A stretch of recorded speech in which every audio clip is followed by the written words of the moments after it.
Hi guys, George here from Zero Period Productions, and this past week I've been playing an early build of the upcoming Blackwood chapter for the Elder Scrolls Online. My friends at ZeniMax Online Studios invited myself and several YouTubers, streamers, and other content creators to take part in this at-home event. We had an almost 2-hour-long presentation from Rich Lambert, the creative lead for ESO, which included a Q&A segment at the end, and then we were given access to the preview build of the new content.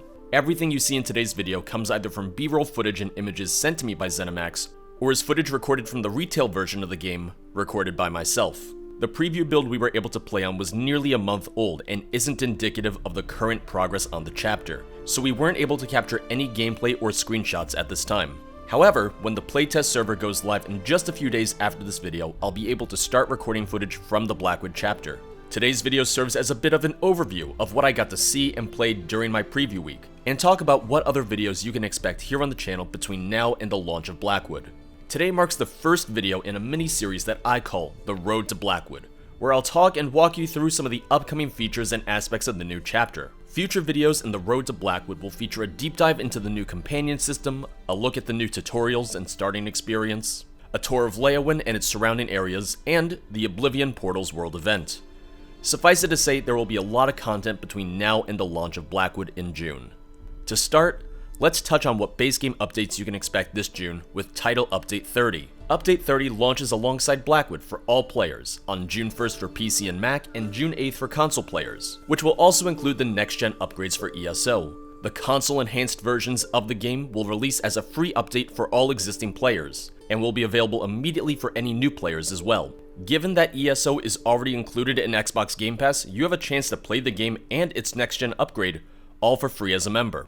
With these upgrades, ESO on console will be playable in 60 FPS for the very first time, as well as a slew of other graphical upgrades. This includes a nearly doubled draw distance, high-resolution textures, anti-aliasing, improved reflections, shadows, and depth of field. Not to mention that load times will be cut nearly in half, likely due to the newer hard drive technologies sported by both the PS5 and Xbox Series S and X.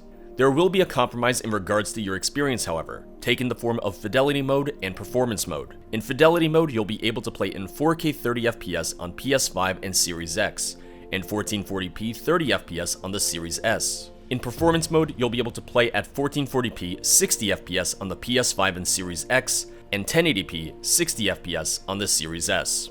With Update 30, all players, PC and console, will be treated to a new challenge system called Endeavors. A common feature in live service games, daily and weekly challenges allow for players to earn in-game bonuses by completing certain timed milestones. The Endeavors challenge system will give players a chance to earn gold, XP, as well as the new currency called the Seals of Endeavor. These seals will act as a way for players to directly buy items from the available Crown Crates, making this the first time that players can buy items appearing on the Crown Crate store solely through gameplay. For regular players, this will act as a new way to stay engaged with the game and give more goals, while for new players, it might serve as a way to have a bit more direction on things they can try out in-game and be rewarded for. The final upgrade for base game players takes the form of a new tutorial system. Currently, ESO's tutorial system can be a bit confusing for newer players. The way it works is that when you make a new character, you are immediately placed in the tutorial quest for the latest chapter that you own. Players who own just the base game will play the original tutorial in the Wailing Prison, people with Morrowind will play the tutorial in Seyda-Neen, so on and so forth. However, this system has had its issues in the past. For completely new players, they're dropped in on the latest content, when many times, new players find the base game to be a bit more manageable to start, not from a difficulty perspective necessarily, but to get a feel for the original game before moving on to newer content, or if they simply want to play the game in order of its content releases. With the new tutorial system, you'll start off trapped in a cell on the Isle of Balfiera, home to Adamantine Tower. You'll be walked through the basics of how to play ESO, walking, interacting with objects, and basic combat, sneaking, etc. After exiting the ruins, you'll continue through the island and eventually take on a mini-boss for the zone. This all acts as an introduction to a series of gates known as the Key Rights Gallery, the system which allows for players to choose their starting zone. This means being able to choose from the 3 base game starting zones, or the chapter zones, for whichever chapters you own of course. Choosing a gate will allow you to journey to the selected zone immediately. For me, as a lore nut, this new quest was incredibly interesting, as it talked about Clan Durrani, the Adamantine Tower, and the way that it interacts with the rest of the world. I like that we're getting a more unified tutorial through this system, with a clearer choice on where you want to travel to first. Now, let's move on to what we can expect from the Blackwood chapter itself. Blackwood is a story of betrayal and ambition, focused on Mehrunes Dagon's cultists as they make use of powerful artifacts in an attempt to help their lord conquer Nirn. This is before Dagon was capable of using full Oblivion gates, the Daedric siege engine, and other methods that we saw him use in the Elder Scrolls 4. The introduction to this story came earlier this year in the Flames of Ambition dungeon pack, in the Blackwood Prologue quest, which I played through the other week. During the week of early access playtime, I admittedly didn't play any quests, and while I'll likely play through a couple here and there when the playtest server goes live, I like to save narrative content for the official launch, so I can experience it for the first time in its fully completed form. Instead, I focused on exploration and the companion system. The new zone was absolutely massive, spanning parts of Cyrodiil and Blackmarsh, with Leyawiin acting as the main hub, and including several notable locations and a couple of settlements as well. There's a lot of returning locations from the Elder Scrolls 4 Oblivion, which is exciting for myself as an Oblivion fan. Locations such as Borderwatch, Fort Redmond, and Deepscorn Hollow make appearances, albeit all of ESO takes place 800 years prior to the events of Oblivion. So we're seeing these locations as they appeared long before the Oblivion crisis. Because of newer tech and better hardware, some of these locations can be filled in or fleshed out more. A great example of this is Borderwatch, which in Oblivion is just a small village. However, in ESO's version, we have both the village itself as well as a fort and border wall. The fort itself has already fallen into disarray, but it gives you a chance to explore its ruins, sewers, and even the keep itself. The zone in general feels more filled in and lived in compared to, well, a game from 2006, but while still keeping the feel that we had in the original Oblivion. Open roving hills, rustic homes and settlements, it's all just very charming to explore. During this week of playtime, some areas weren't completely finished, some missing textures, foliage, and so on. However, the completed areas were all meticulously designed and incredibly detailed. In a lot of ways, it was nostalgic, getting to explore parts of Cyrodiil again, but while running around and exploring with my friends from the preview, it really felt like I was playing a multiplayer Oblivion. The new world event takes the form of Oblivion portals, which randomly spawn across the zone. Once you find one, you and other players will be able to enter the Deadlands itself. From here, you'll have a playable zone reminiscent of a delve or a public dungeon, and fight your way through to the boss in order to close the portal from within. It's a similar system to the Oblivion gates from the Elder Scrolls 4 Oblivion, and much like the Oblivion gates from Oblivion, portals will lead to a different configuration of these mini dungeons.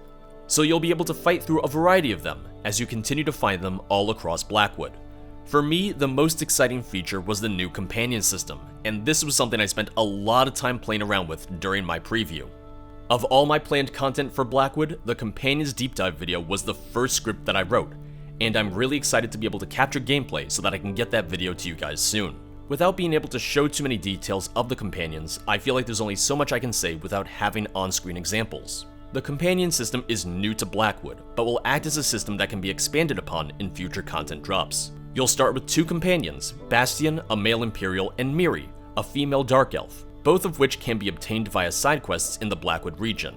And once unlocked on one character, they can be accessed from any alternate characters you have. Companions will level as they travel with you and can be used in any of the three main roles, DPS, tank, and healer. Or you can have them as a combination of the three. They can use weapons, any armor weight, and can even be used in group content, such as dungeons and trials. To make things a bit easier with companions, they have a max level of 20, a condensed set of skills available to them, and their gear is companion specific, meaning that you won't need to grind out meta game sets for both you and your companions.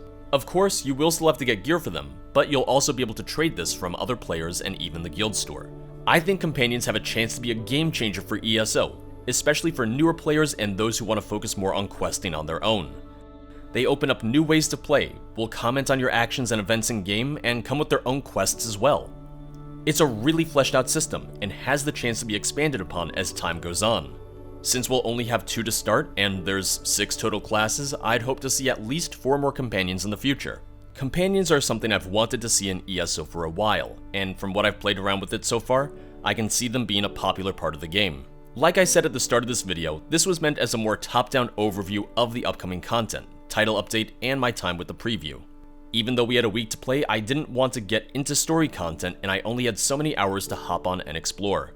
But it did give me a chance to figure out what videos to make, going into greater detail once I'm able to capture gameplay, so that I can really help showcase some of the new content. But what I can say for now is this: I'm incredibly excited about this chapter for a lot of different reasons. The Elder Scrolls IV Oblivion turns 15 this year, and Blackwood is in many ways a celebration of that.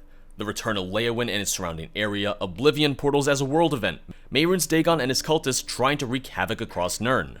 Companions really have a chance to change the game for a lot of players, and can be expanded upon in the future.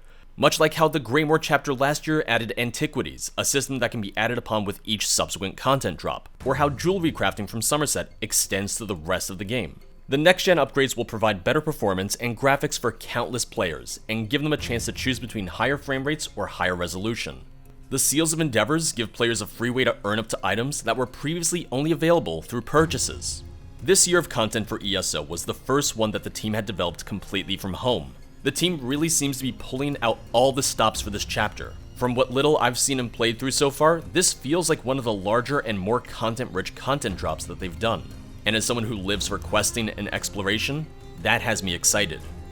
Thank you for watching. If you enjoyed this video and want to see more ESO content, why not drop by my Twitch channel, where I stream ESO a few times a week. And don't forget to check back here for more in-depth videos on Blackwood's content, as we count down the days till the chapter's release. And last but certainly not least, if you'd like to support the channel, there is always the Patreon, which is one of the many things that makes it possible for me to continue to do Twitch and YouTube full time. I'll see you guys next time. Bye bye.